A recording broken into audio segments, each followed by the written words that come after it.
said AM was boring? Who said AM was tiring? Then they haven't heard the Art McCoy University radio show.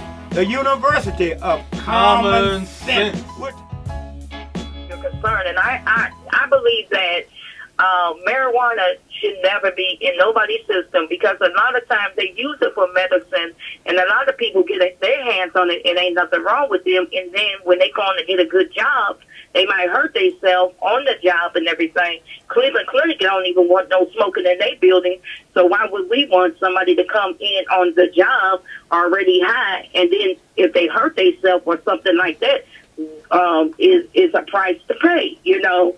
And I think that this is just something that's going to bring more prisons. All right, I hear you. Get rid of those potheads. I hear you, Melanated Media. Thank you, baby. I'm with you. I feel you. I'm good radio shot. All right, I feel you. Yes, go ahead. She got you, Melanated Media. She got me. Come on, who's on the line? Give it up. Yes, Art. I was calling to find out your opinion on the benefits of medical marijuana, and if it's going to be legalized, and it's been done in several states. Could Ohio and some of our inner cities benefit from it, some of the medicinal parts of it, and use some of the models that other states have used to make money off it? Because this drug is really a medical wonder of the benefits that it could produce. And the outlets that could be generated in communities could really benefit businesses. It could generate a lot of income. And I'd like for you to respond on that, Al, and get off the air. All right, Taylor, can I ask you a question? Go ahead, Art. Taylor, do you use marijuana for medical reasons? Yes, and I would like to just make a comment on it, that you can get a license for the medicinal part of it, but you'd have to go out of state until it's approved in Ohio. But some of the programs in other states like Colorado are benefiting not only from the medicinal part of it, but also I guess the legalized part of it, where they're actually selling it legally for purposes of medical, the medical benefits. It cures everything. I mean, it's something that people have been incarcerated for over the years, and these people should be let out of jail. All right. Thank you for your phone call. That was beautiful. That was beautiful. Thank you for your phone. That was beautiful, because East Cleveland now, that's something East Cleveland should look into.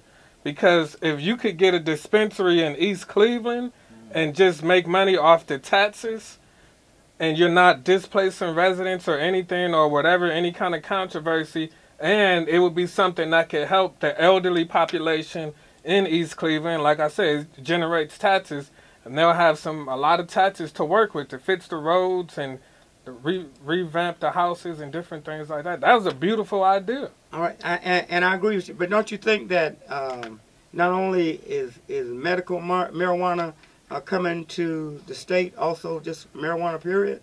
Is that it's coming. My people in Columbus, it's coming. It's coming real soon. The medical, it's already in Michigan. It's getting closer and closer from the neighboring states. It's coming. It's only a matter of time. So that's something. I'm talking about marijuana in general.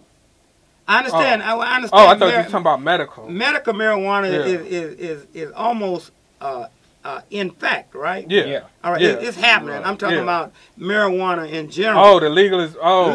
Isn't that? I don't know. It all depends on who gets in office this year. But sooner or later, it's going to happen. Eventually. What you say, Justin? You know better than us. What do you think? Well, I mean, some of the gubernatorial candidates are pushing for it. I know Dennis Kucinich is. Okay. And like I said, it all depends on who gets in office. I don't think the Republicans are, really excited or trying to push that through. So it all depends. But eventually, it's going to happen. Eventually, it's going to happen. So let me give you a catch-22 on marijuana. I didn't know where you're going. I just heard. No, you don't. You can't read my mind. I'm the professor. I bet you don't know where I'm going. My catch-22 is this. I was in in the barbershop, and a young man came in, and he was asking Dollar, one of the other barbers, say, you know, how can I get some stuff to dilute, because, you know, I'm on probation, you know. No, he wasn't on probation. He had made it through probation, but he had a job. He had a job now, okay?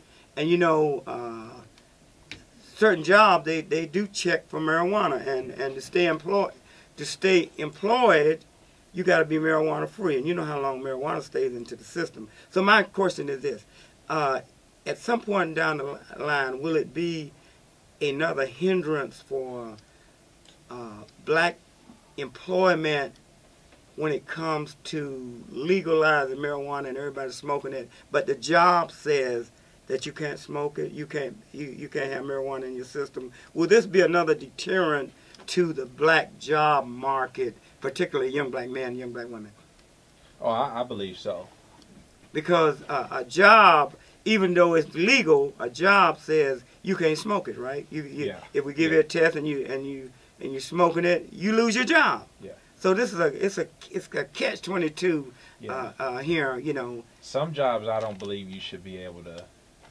Even if they do make it, that's what I'm saying. Like, I'm a truck driver, and I don't want other truck drivers on the road. I think basically jobs don't basic jobs. Right. Yeah. I don't think basic jobs allow at this point allow. If they test you for marijuana, that means they don't allow it. Yeah. And I think this is going to dilute the job market quite a bit. I think, and this will be my last word, I feel like this is a rare situation where people outside of East Cleveland can come in and spend their money, and East Cleveland will benefit. Oh, you see what I'm saying? I'm not disputing that. Yeah, I know. I just want to make that point. Well understood what you were saying. Now I was just the conversation with the young man came up, and it just great call. Brought me to another dimension. Marijuana, medical marijuana is really good, ain't it? I don't know. Well, I used to smoke marijuana like it was medicine. But in Vietnam, did you? No, I wasn't sick, but I just like to smoke it. Okay. So I understand. I understand all about marijuana. Yeah, who's on the line? Talk to me. Hey, Art? Yes. Holla, holla. My name is Maurice. I'm a former Clevelander living in Denver, Colorado right now.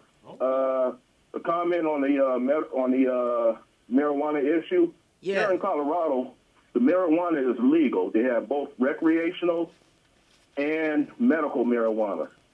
The age that they qualify here for the medical marijuana is 21, 18 for recreational. Now, it's two different types of formula because they have the professional growers here to grow it, and they supply the marijuana houses. Now, out here, you got, in the Denver area, they got 1,500 retail shops. You could go in there and purchase your marijuana, but you have to have a driver's license or a state ID or a military ID. Those are the only three IDs they accept. They have all types of marijuana in the recreational part. You have your regular marijuana cigarettes, you have your edibles, you have your candies, you have your juices, also your rubs and creams. Now, with the medical marijuana, you have to have a doctor's examination, and that has to be examined by the state. Now, mind you, a lot of people come to Colorado for the marijuana, but here's the catch. You go across the state line with it, that's a federal charge. So anytime when you're going out of the state of Colorado, like if you're going up to Wyoming, Nebraska, New Mexico, Arizona, or Utah, first thing the law enforcement asks you, do you have any marijuana? You hear that, if you have any carried across the line, that's a federal charge. You can't go to Denver International Airport with it. You can't go to Greyhound. Yeah. All right. So, and it's regulated, so when you go in there and buy it, where's she it's regulated, so they scan your ID and they scan the product that you're buying. So in case that product is out on the street or black market, they can trace it back to the shop, the recipe, what supply, and who bought it. Listen, I gotta run. Call me next week. Hey, where you live at? I gotta come visit you. I live in Denver, Colorado now, but what you can do, go on the website and hit Denver marijuana shops, and it'll show you all the shops pictures of all the displays and everything. So Ohio needs to do their homework on it first. All right. Thank you so much, man. Okay. Calling for Denver, Colorado. Great call. No doubt about it. Who's on the line? Talk to me.